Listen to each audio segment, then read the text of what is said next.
Hey, what's going on, everybody? Welcome to another exciting episode. Well, this is one of those Sheen Talk Live exclusives, and I get a chance to sit down with an actual friend of mine who happens to be a phenomenal maestro. I don't even know where to start. We're going to jump right in, but he's worked with everybody.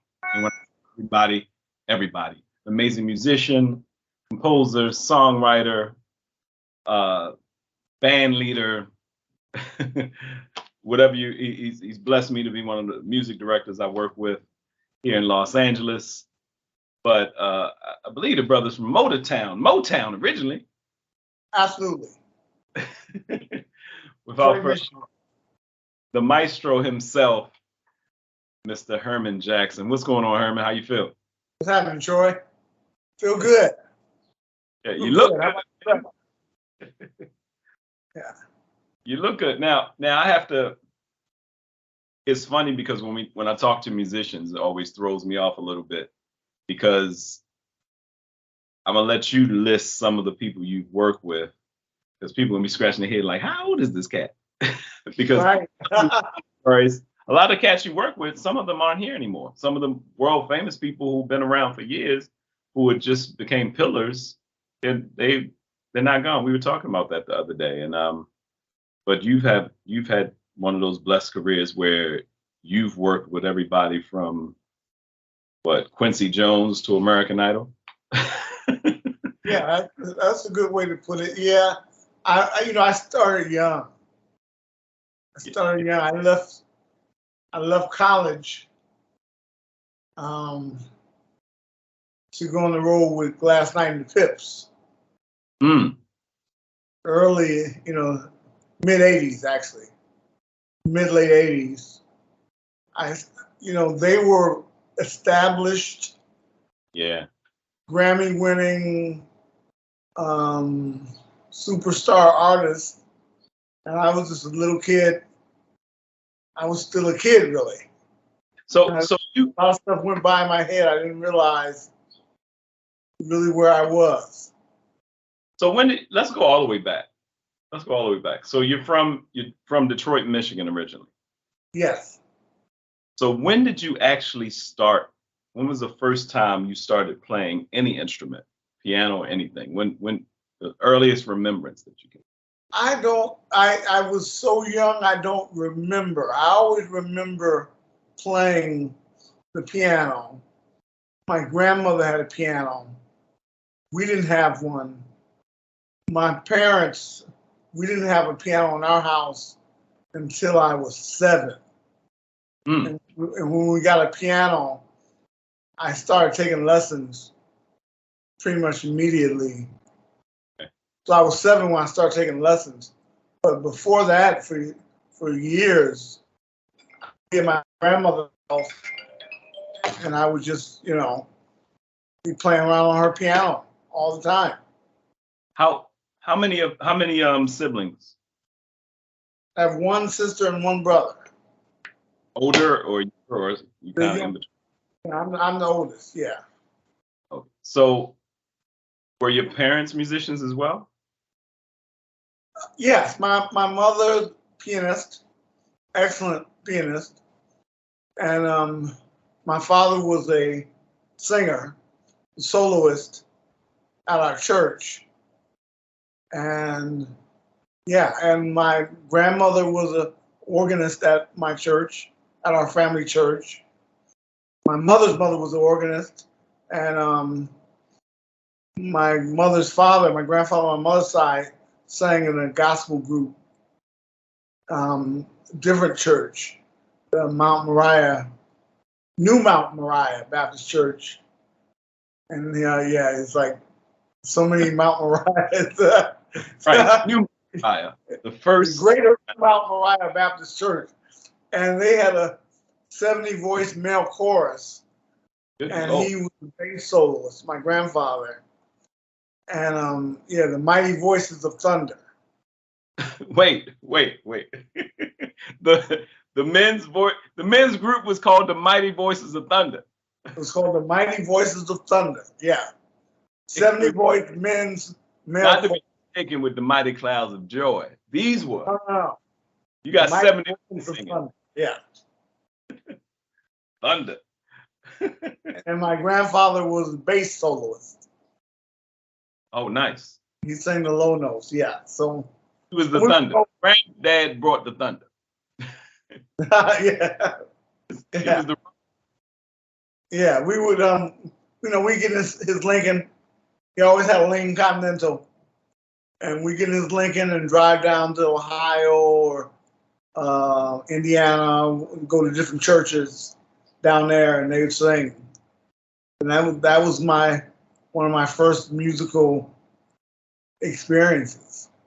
Yeah, what a lot of people don't realize, if you know anything about the Black culture, as you hear more or see me do interviews with any musicians or artists, 9 times out of 10, if not 10 out of 10, most of them have started their music in the church. It was the place that we could express ourselves and get close to the, music. As we know now, music is a part of our soul, is a part of our being.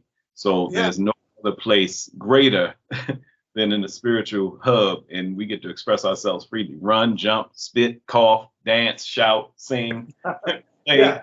And it was normally at least Sunday for most people was an all day affair. So for 10 to 12 hours, you're gonna be ripping, running. Yeah, it was.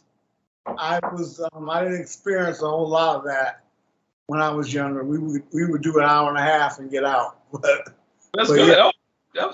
That was good. It was like, all right, we got other things to do. Yeah. What year? You're 7 years old. What year is it when you're 7? Now, the reason I asked this because you were born in Detroit. So prior to Motown or doing, I take it you were born right in the midst of everything. Yes. I was born in 1965. So I was 7 in 1972.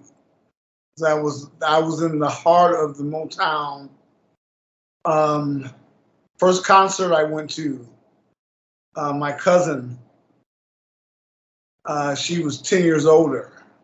So she was about 15.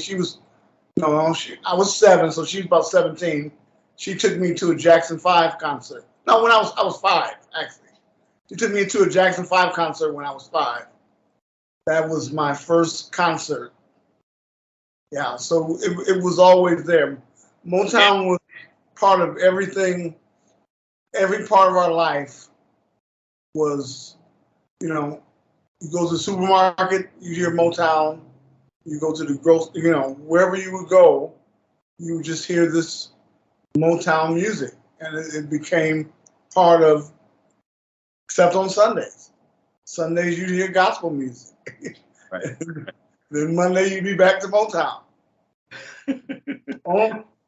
Only let up was my mother was my mother's family. Part of her family was from Canada. So she put us in the car and drive us over to Ontario, to Hamilton, where her family was. And once you hit Windsor, Ontario, then you were getting the Carpenters and groups like that on the radio. And that was the other side of what I was hearing growing up. But it was a steady diet of Motown, gospel music, and then occasionally the top 40 pop radio stations. Yeah, you said something key that I remember Jesse Jackson saying. I was at his 75th. It was like a celebration also for Rainbow Push. And he mentioned how there was some key things with Berry Gordy. He talked about people like Larry Flint being one of the main contributors to the movement.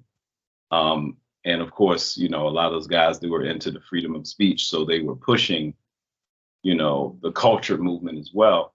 But he mentioned, when they were looking to get money for the movement and Dr. King to pay his staff and all this stuff, they was like, well, it's a cat in Motown in Detroit who has a record label that gives money to help things like this. And they went and talked about Berry Gordy, and Berry Gordy was there. And he said, actually, Motown was the sound of the movement. And Absolutely. I watched something recently where Prince was talking about, and this was some years ago. He was talking about it. He was like, well, there's a lot of things going on politically and all this stuff, but what's happening is, he said when I came up on the staple singers and Curtis Mayfield and what's going on Marvin Gaye. He said so the push of the movement and what we needed done in society was in the music. He said the older people who had lived life were creating music. He said now a lot of the younger people are creating music for younger people. He said so the younger people haven't lived long enough to know any struggle really outside of what they go through. He said so you don't get the same trickle down. Not to get too far ahead, but I'll jump into that a little bit later as we go into the American Idol piece. But what was it? Was there a specific sound or something that drew you and said, that's it? Like a lot of times as an artist or a comedian, when I saw Raw Eddie Murphy and I was young, but I went and I could understand everything. I was like, what he's doing, that. Yeah, there was absolutely, and it's really just, the way God works is really so amazing. I was in Detroit, and like I said, it was a steady diet of Motown. I was studying classical piano, and I was playing trumpet in school. Mm. And when I was 11 years old, my father got me. He would buy me an 8-track almost every week. All right. 8-track tape, right? Yes. You wouldn't, we would go to the bowling alley, and there was a guy at the bowling alley with bootleg 8-tracks in a box. So bootleg is not new. He was at the bowling. How big your cart gotta be? Yeah. He would come by with the bootleg 8-track, and my father would buy, whatever I wanted, whichever I wanted. When I was 11 years old, 10 or 11, I got an 8-track called "Songs in the Key of Life" by Stevie Wonder. Wow! And that just kind of from that record, I was able to put together all of my influences in that one piece of artwork, one piece of art. Of course, the Motown background was in there, the gospel was in there, the jazz was in there. I was just getting into jazz. The classical was in there, the pop was in there. It was all in that one, and I keep calling it a work of art because it is a work of art. It is a work of art. But now all in that one work of art, and it enabled me just to be able to see, okay, well, this is possible.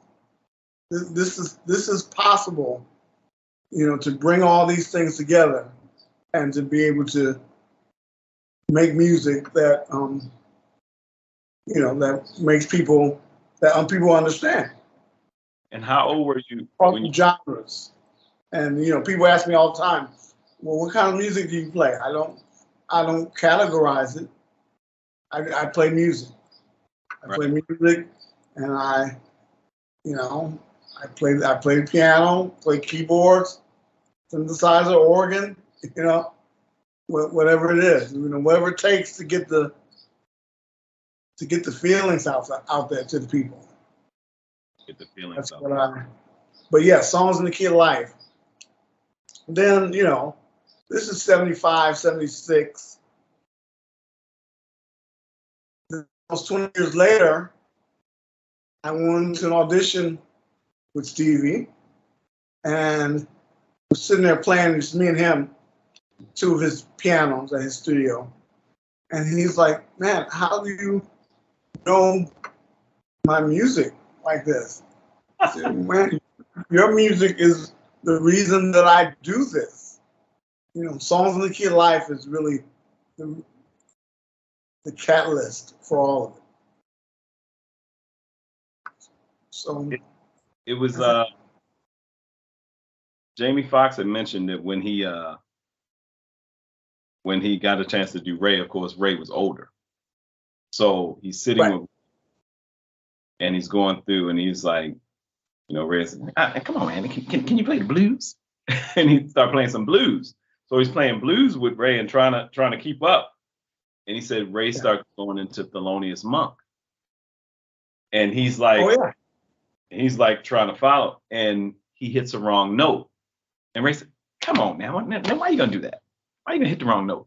He said, take the time to play the right note. That's what life is. And when he mentioned that, it was so key for me to that explanation that you said. You were 10, you got Songs in the Key of Life, and it changed everything. 20 years later, you get to audition for Stevie, and you're playing his music, and he says, how do you know my music? That means you had the notes. Oh yeah, because I know after having worked with him for 20, 30 years that I hear his music played wrong more times than I hear it played right. About to say. Yeah. So people think that they think it's one thing, and it's just so much deeper. His music is very deep, and it's very deep musically and spiritually. It's very deep. You can't really gloss over the deepness of the spirituality that's in the music. You can play the notes, but if you're not coming from the right place, then and he's going to recognize that. He recognizes that just like immediately. So I think I would like to think that what he saw in me was somebody that loved the music and respected it. And that's all, that's all I do with anybody's music. that's Whitney Houston, same thing. Love the music, respected it, never let myself get in the way of. When you're an accompanist, you're in a special chair. Not like a guitar player. My job is to make her job easier, or whoever the singer is, Peebo Bryson, James Ingram, to make it, not to make myself look great. I look great by making them sound great. Right. And how do I do that? I make them comfortable. I give them the notes they need to come in. I carry them through the song from beginning to end, and treat them like a baby. Yeah, and I never realized. Let's say, Peebo, what year did you start working with Whitney? 95 to 2001. Wasn't a long time, but it was a crucial time for her. Very crucial. 95 was that around the time Bodyguard came out? Yes. Yes. I was after Bodyguard came out that I started working with her. Yeah. It was the record she did when I was working with her was My Love Is Your Love. Love Is My Love. One of those two. The Lord project. Yeah. Yeah. So yeah, just an amazing story, Whitney Houston. It's an amazing singer, amazing person, amazing musician. And I've been very fortunate that most of the singers I work with, if they aren't musicians, they are surely understand musicians. Whitney understood musicians from being around her mom, who was a great singer. Right. And she was one of Stevie's background singers for years too, right? Sis. Aretha. Aretha's one of Aretha's background singers. Oh, Aretha's. Yeah. She's singing the high voice on Ain't No Way. Aretha's Ain't No Way. The high voice in the background is Sissy Houston. Yeah. Oh, wow. Yeah. So when did the transition happen for you? Okay, you're Motown, you're doing your thing. How old were you when you left Detroit? I was 19. Moved out to LA when I was 19. Yeah. I moved out to LA with a band, and we actually managed to get signed pretty quickly. We moved out in June, and we signed the MCA in October, and it was downhill from there.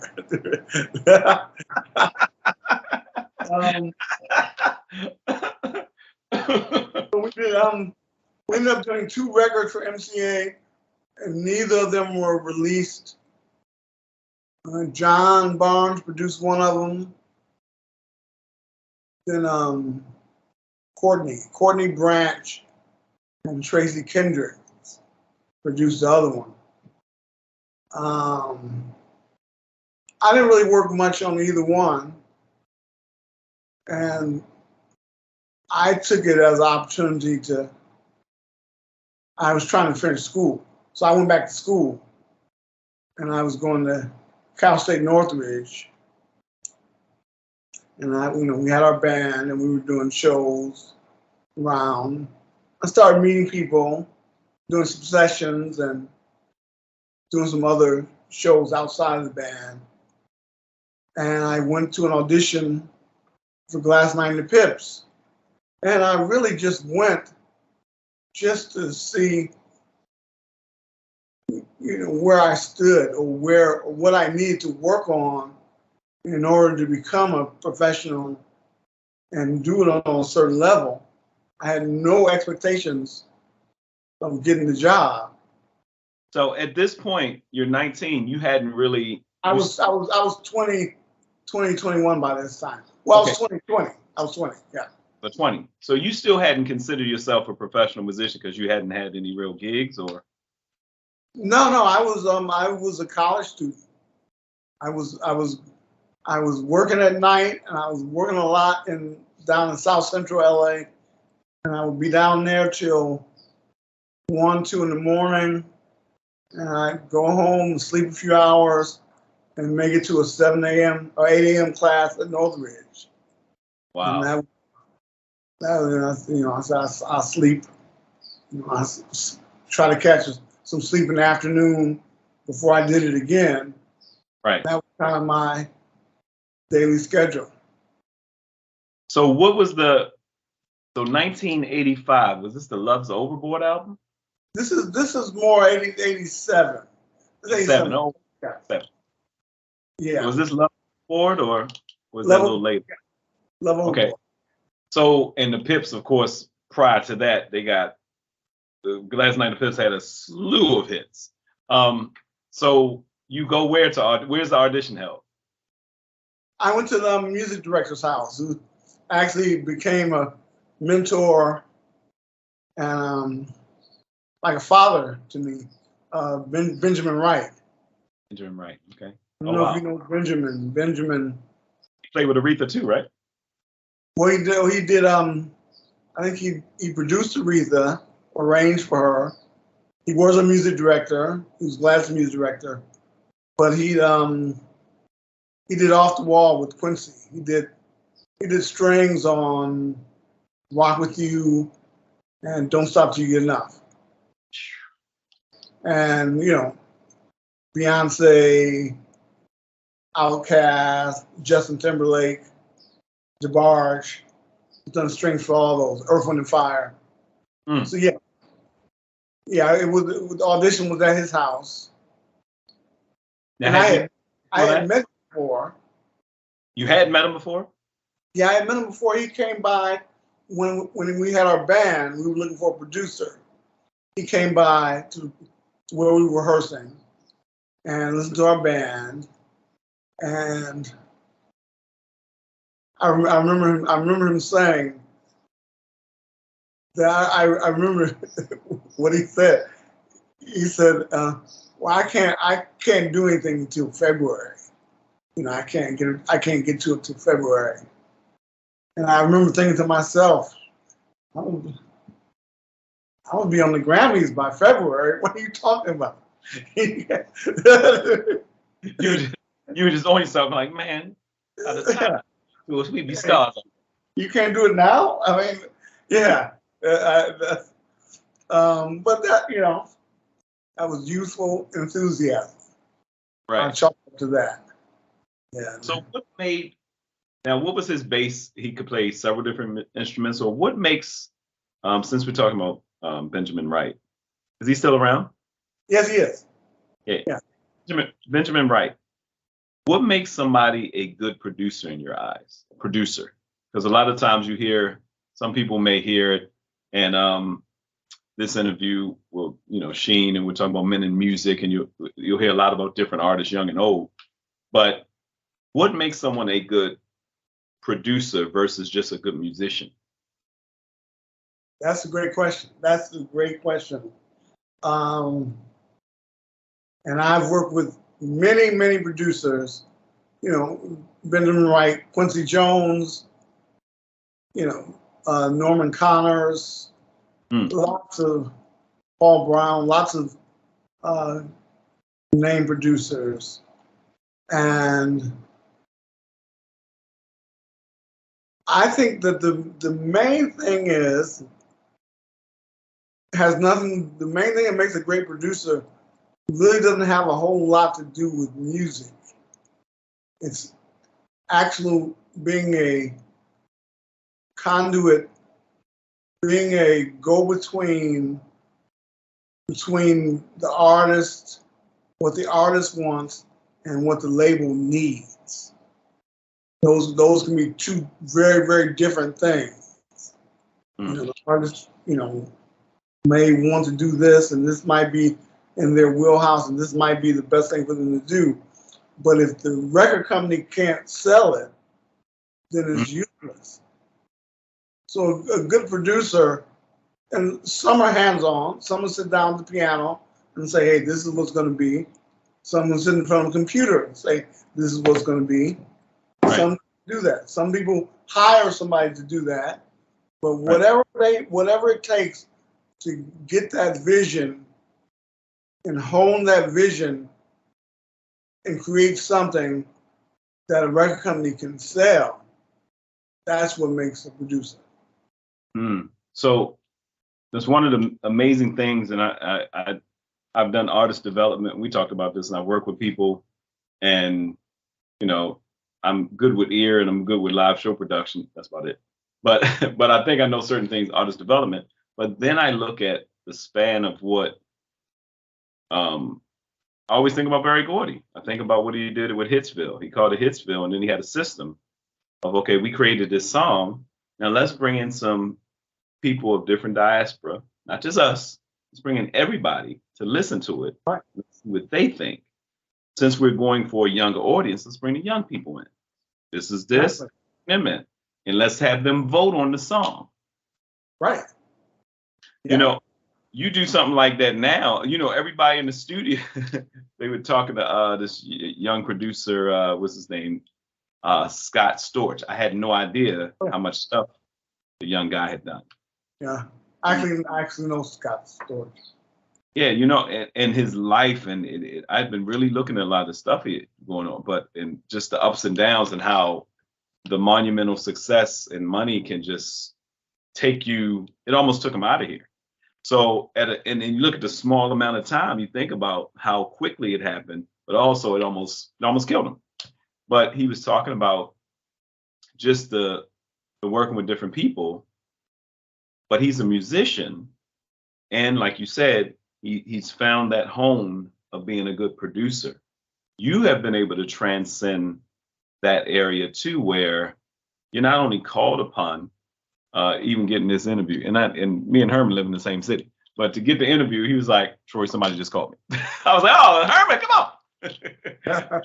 You get called on to be a musician, but also a producer by some of the top people in the industry. So you're saying the production piece that you've noticed brings the most success is really more relational than just the music. Yeah. Yes. Yes. Of course, the music has to be there. Right. Has to be there, but we're going to assume that, especially in the cases, record company cases, where record company has put $100,000, $150,000, or $500,000 into an artist, you have to assume that the musical talent is there. You know, we're not going to debate the musical talent. Right. What we can do is take the musical talent and make it into something that the general population, that as many people as we can spread it around to, we can spread that love to as many people as possible. Right. As opposed to making something that, man, that's amazing. And guess what? Musicians don't buy records. Musicians don't buy. So you can make something that's amazing. And every musician that you know is like, man, that's the best record I've ever heard. But no, that'll be your only record. Right. Put another Piece, 200,000 in your pocket to make yourself happy. Right, right. So what do you think? Of course, there are artists that have been able to do that and make a living and make a career, but I like the other way. Right, right, right. So you go forth. We talk about Whitney. Who was and you start working with? Let's go back, Tarantino. Gladys Knight and the Pips. You get the gig. First off, how did you feel when they said yes? You. Oh, you know, that's another. Well, first of all, Gladys got sick. Oh. She got sick. I forget what she got sick of. It's been so long, but they ended up pushing the whole thing back 6 months. But when I got the job, they wouldn't hire me because I was still in school. They said, man, well, we like you, but we're not taking you out of school to do this gig. They really had, they really had some integrity and some, and Gladys had kids. I mean, I know her kids now. I didn't then, of course, but she has children my age. Oh wow! Like, I'm not taking them out of school, but she ended up getting sick, and they pushed the whole thing back 6 months when they enabled me to finish the semester. And so I was just like, I'm not going back. I'm not in school anymore. I'm not going back. So yeah, so me getting the gig was like very anticlimactic because they were like, no, well, we like you got the gig, but but no. If Gladys hadn't have got sick, they would have got somebody else. I would have found a way to be there.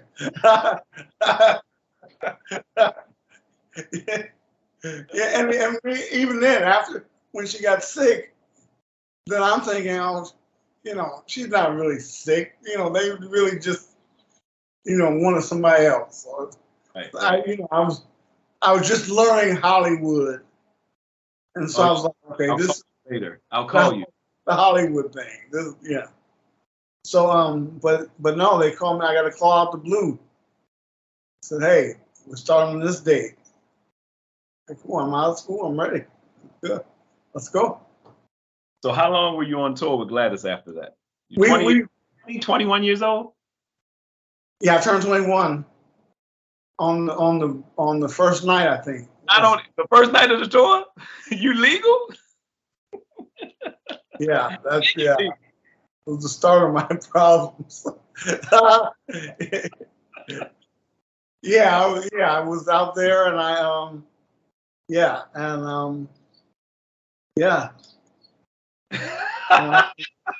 I was young, and I was making money, and I was traveling the world, and I thought I had it figured out.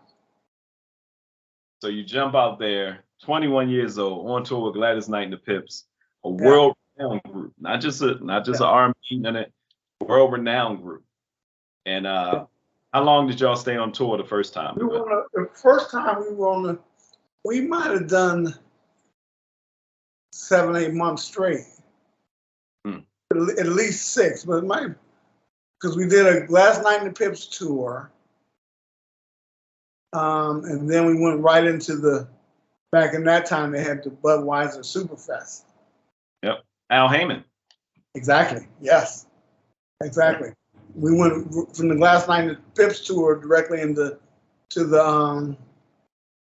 Budweiser Superfest through the summer. Then after that, we went and did some Vegas. Gladys was doing a lot of Vegas at that time. So it might have been 8 months. Whew. So you still have your place in LA at this time? I didn't have, I was staying with I had a roommate I was staying with, and I left. And then when we got back, I got a place. Okay. By myself, yeah. And that was your first time having, I'm sure, that much money. But also, what was the work like? I know we can talk about the wild stuff that happened on the road. Everybody has those stories. But what was the workload like? Had you ever been in that kind of intense musician environment where you had to be? No. But I enjoyed. I enjoyed all of it. It was a lot of work, a lot of times, and it was.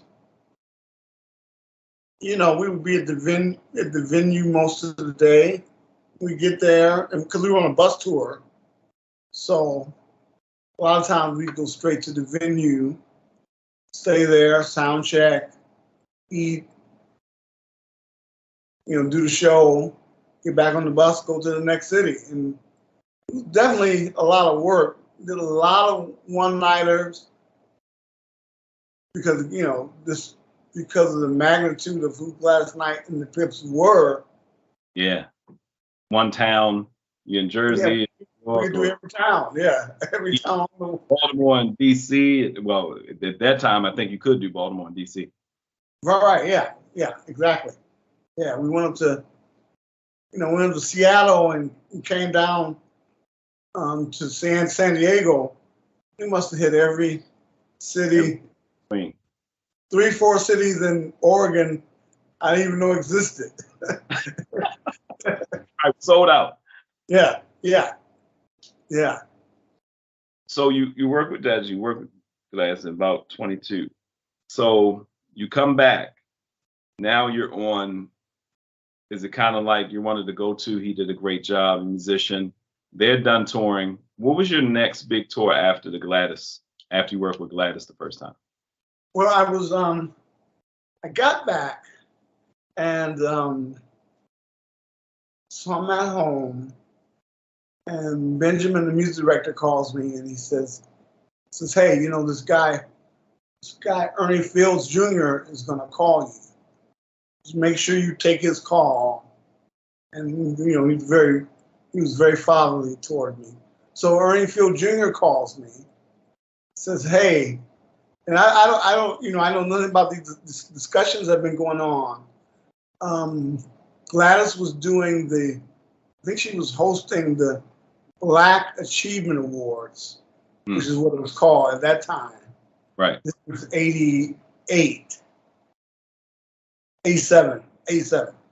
Um, so, and they needed a keyboard player, and they figured they were going to use somebody from her band since she was on the show.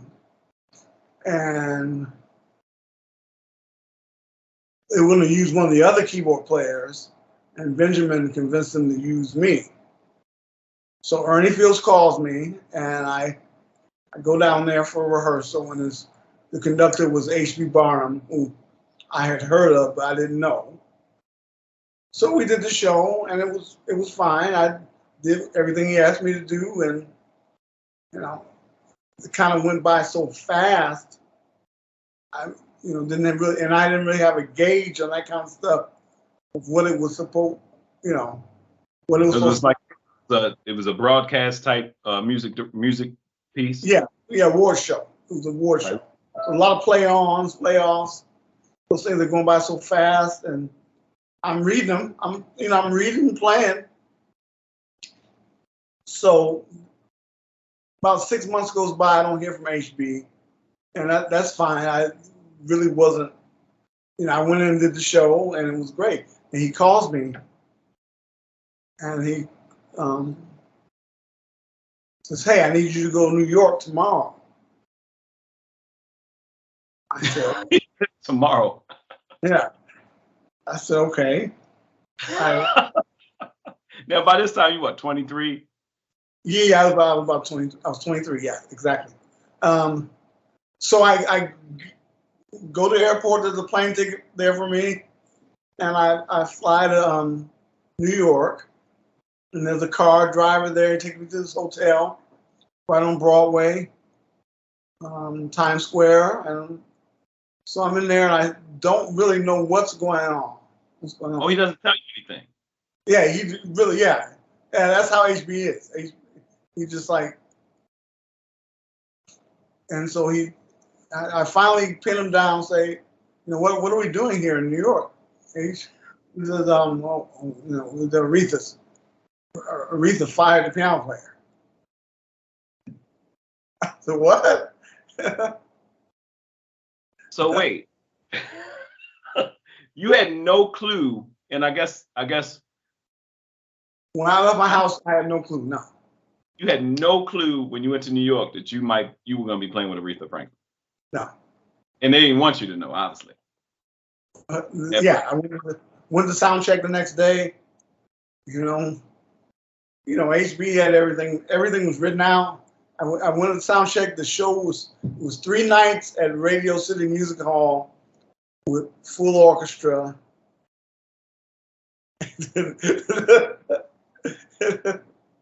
Yeah. And mind you, this is this is 87. So for y'all that have no, there is no, computers are too big. No, nothing. There's coins and phones, pay phones, right? And houses. Yes, and that's why I couldn't really get any information from him other than go to the airport and there's a ticket for you and fly to New York. See you when you get here. Yeah. I see you. You get here. There is no in between. There's no telling anybody. So now you're gone. You might call your family and say, "Hey, I'm in New York. I'm doing this. I'm working with this." That's all you can say. Anybody else? Yeah, right, yeah. So we did 3 nights in the Radio City. I was wasn't playing the piano. I was playing the synthesizer chair. I was playing synthesizers, which was real important for Aretha at that time. She had all the Zooming, Who's on Freeway of Love. She had a lot of pop synthesizer stuff. No, You Were Waiting for Me, I think, was out around that time, right? Her and George Michael, maybe? Was that 87? Yeah. We didn't do that one, but it was around that time, yeah. And so I'm there with a bunch of rented gear that I don't know, and a bunch of music that I don't know at Radio City. Notice something that Herman said, because we're working on some stuff that's coming up. It'll be past by the time you guys see this, but you can score, read, and write music. So as long as they give you the music, You flow. Yeah, yeah, yes. And that's one thing I didn't. Moving to LA from Detroit, I assumed, pretty much my whole child. I'm a really avid reader. I read a lot, and all of my records, I just go through the liner notes and all the See who played on everything. hours. Yeah, who played on what, who did what studios, and that and I was under the assumption that pretty much everybody, this is LA, this is where the big boys are. Everybody can read. And I got out here and started working, and I realized that that was not the case at all. Very, very. So did this make you a top priority? Is this why it became so Herman? Hey, Herman. That was a big part of it. Reason? Outside of your demeanor, you seem easy to work with. I know you're easy to work with. I've worked with you. So yeah. Yeah, that was a big part of it. Yeah. I'm not scared of the written notes, but I'm not scared if you don't have anything written either. I can, and there's whatever I play, whether it's notes or just from memory or just from hearing something, I just try to play from the heart. And if you play from the heart, you can't go wrong. So, Aretha Franklin, Carnegie Hall, 3 sold out shows. I'm positive because it don't. Radio City, yeah, Radio City Music, and she comes. We're on stage, and she was at rehearsal, but she wasn't in full Aretha mode in rehearsal. She sang, she sang great, but I had never seen her in show mode. She comes out in a pink Cadillac, and the guy drives the pink Cadillac onto the stage at Radio City, out, walks around, opens the door, and she gets out, and a bunch of balloons fly out. Yeah, that was my first gig with Aretha. So at this point, like you said, you got money coming in, you have access. Is this when it starts getting? Is this when the limelight of it all starts hitting you? Because you're 20, you're 23, 24, 25 years old. Yes. And you're rolling with folks that have been doing this so long, it's second nature for them to say, Herman, come on over to this party. I went to every one. I went to ones when I wasn't invited. Right. Walked in, hey. Let me in. Right. So after you do the gig with Aretha, what's the next big thing you work on? Well, the next thing, everything seems to be, you're in that mode now. So after that, this is getting towards 91.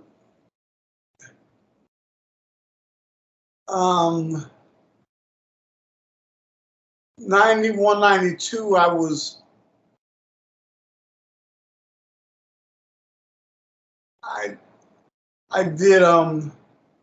did Norman Brown's first record. And I played on that. I didn't arrange or produce anything. I played on it. And it did very well. And then I went on the road with In Vogue. I went on the road with Norman. I did some gigs with Norman. And at the same time, I did a tour with the Calloway brothers, Reggie and Vincent, from Midnight Star. Big Star? Yeah. I went on the road with them. Their tour was short, though. Their tour was cut off. It's canceled in the middle. But yeah, In Vogue, I did a lot of stuff with In Vogue. Now, at this time, Norman, We started on it after the Storm record. You're in the early 90s. Yeah. And yeah. This is around the time when the older male singing groups are still doing their thing, but you get this new rush of male vocal groups coming in. Yeah. New Edition. Well, New Edition had been out for 3 years. But Boys to Men, all of them, early 90s, R. Kelly. Babyface, yes. I really, Guy. In Vogue, we were opening for Guy. Mm. And so I got to know Teddy Riley pretty well. And I wanted so badly to be part of that, but it was some of the groups. I was already working with established groups to go back and work with some guys that weren't established, even though I could see and everybody could see that they were gonna be big stars. Right. It didn't make sense for me at that time. Because a lot of these cats were your age. Now think about it. By the time exactly. you might be a little older than a couple of them, but a lot of them were your age. The same age. Yeah. Yeah. I did end up, when I was working with Whitney, Bobby was out a lot, so I ended up spending a lot of time with him. So, and I done a lot of things with him throughout the years. So, and like I said, Teddy Riley, me and Teddy are cool. Right. But I missed that part of it, and I played in Babyface's band for a while, so I was with Babyface for a while. So I didn't miss it totally, but that second wave of R&B, I wanted to be a bigger part of that than I ended up being. But you were still prevalent. I played on 2 Temptations records, so right. Yeah, and I can't complain. Coming out of that camp, now, what year did you first get a chance to start working with Stevie? What was the year? 93. 93. Yeah. So, 93. So 93 would have been, what was the album before Conversation Piece? Characters, but yeah, so that was 80. That was 87, I think. And the record that came out, first record was on that For Your Love. For Your Love, I Will Do Anything. What was that record called? I almost want to say that was a part of Conversation Piece, because before that it was the Jungle Fever soundtrack, I think. Yeah, it was after Jungle Fever. Yeah, I think For Your Love was a part of. I almost want to say that's the Conversation Piece album. But yeah, Conversation Piece. Yeah, I think these 3 words big hit prior to that, right? I think. Yeah, these 3 words was on Jungle Fever.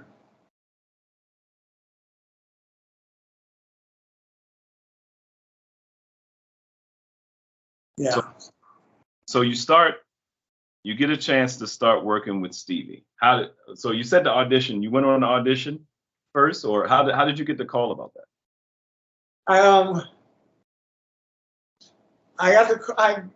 We're not to everything in 1 hour. This probably had to be a 2-part, but we're gonna get to a couple key things. Okay, yeah. I went to a friend of mine, not even a friend of mine. He's a friend of mine now. A guy in Detroit. That was actually a friend of my sister's. He was a keyboard player. Stevie heard him in Detroit. Mm. And his father called me. Father called me and said, "Hey, Gerard is coming out to audition for Stevie. Can you take care of him? Can you make sure he's cool, whatever?" Yeah, sure, I'll do that. Then I called Nate right after and said, "Nate, what's going on?" How does my boy get an audition? I'm here. Right. He said, well, Stevie's looking for somebody. Stevie wants somebody from Detroit. Yeah, I am from Detroit. That's why I got a call from somebody from Detroit. Yeah.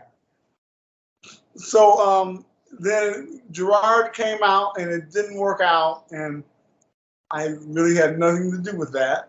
But it didn't work out. You let him And, do his thing before you audition. yeah, this is before. Yeah. Because you know, I was thinking it was like all of a sudden you drive him to the wrong place. Right. Run in there and pick up the Whopper with cheese. Boy, he was looking for 2 keyboard players anyway. okay. So when I started, so I went to this audition. There was about 20 people there, and we played. Everybody played 2, 3 people at a time with him, just pianos, 3 pianos. We played different parts, and he said, "You play this part, you play the bass line, you play the melody," and and he kept. I would play, then somebody else would play, and then I ended up playing again. Switch him out and keep you on here. Then I left, and Nate, the music director, said, "Man, you got the gig, but he wants you to come back tomorrow." I said, "Okay, here goes that Hollywood thing again." If I got the gig, why don't you just give me the gig? I come back.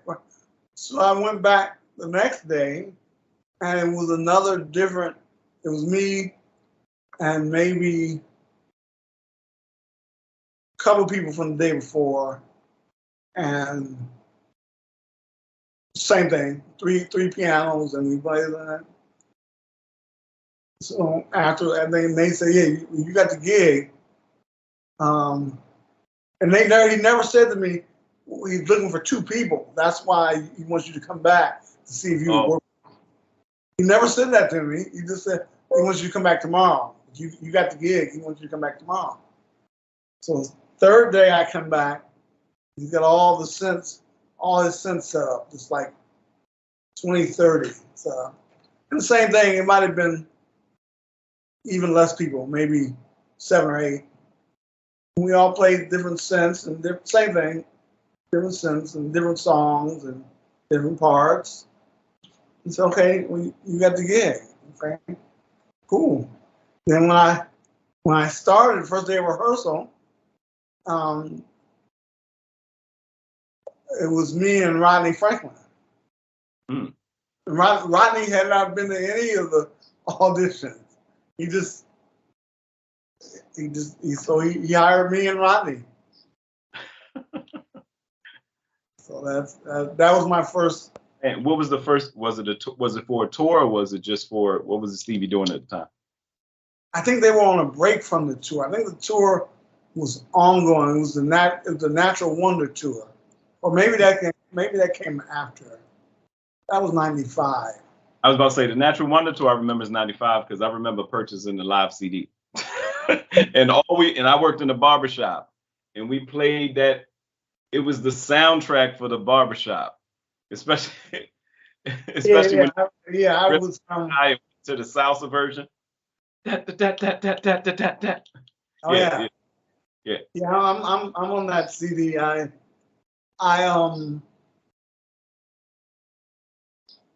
wish I had understood more about.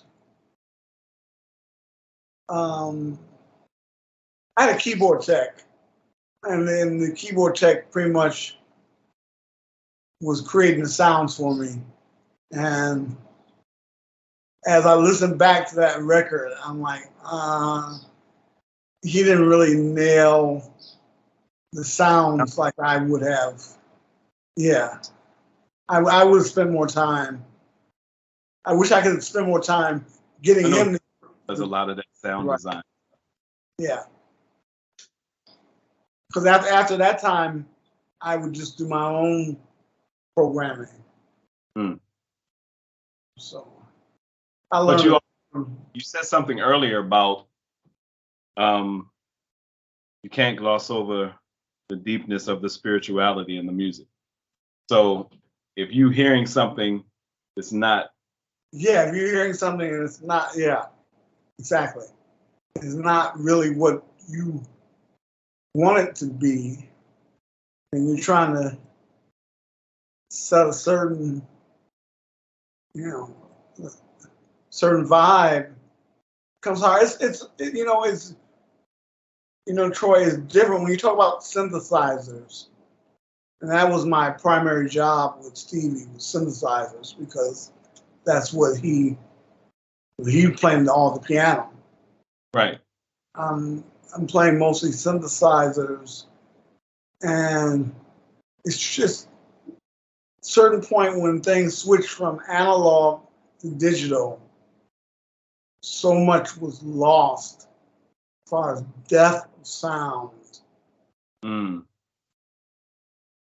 And that becomes a whole nother conversation. We talked about, as much as you, like I said, you can have a wonderful album musician-wise. Musicianship is amazing, but not sell a thing. But then coming into a place where Stevie Wonder has been able to sell in every decade. Yeah. And it has to do with, because he was one of the first ones to jump, I guess, between him and people like Kashif and Roger, but jumping wholly into the synthesizer mode and taking it and making it his own sound. Exactly. Yeah.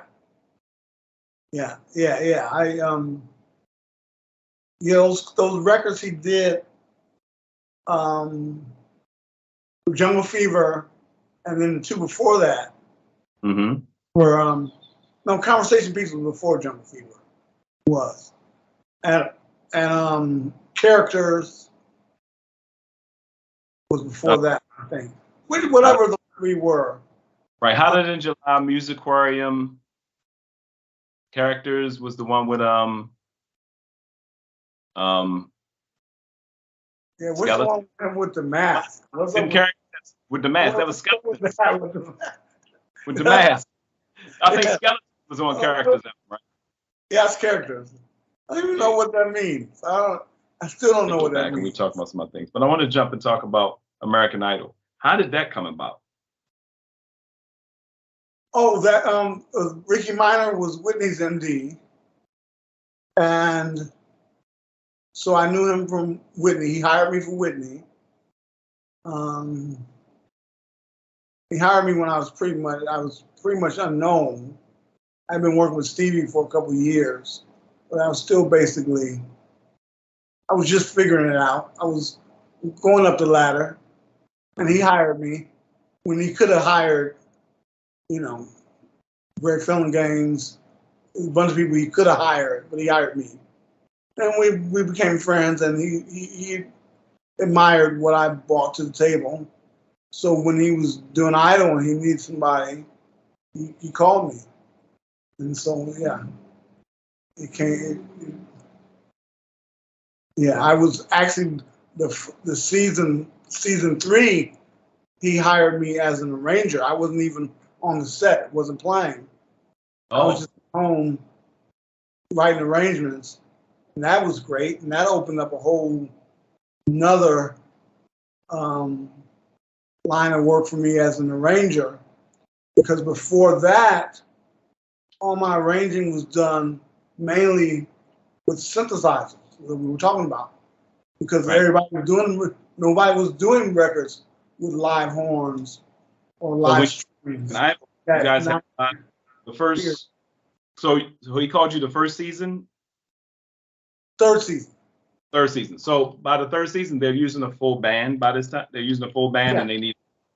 Yeah, that was his first season.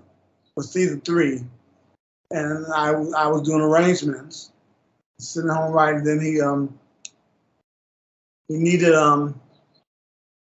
somebody to come play. He asked me would I come play, and what made it really attractive to me was, as much as the playing, I love the arranging part of it. He's like, well, you'll still be able to do arranging and play. So I was really pretty much the only one who was on both teams, Nice. the writing team and the playing team. And that, you know, that even now, a couple of years ago, I'm a long way from American Idol, but you know, occasionally the voice calls me, I do the arrangement, or some other show call me and I do the arrangement. So just sit home and sit at my piano and do it and send it in.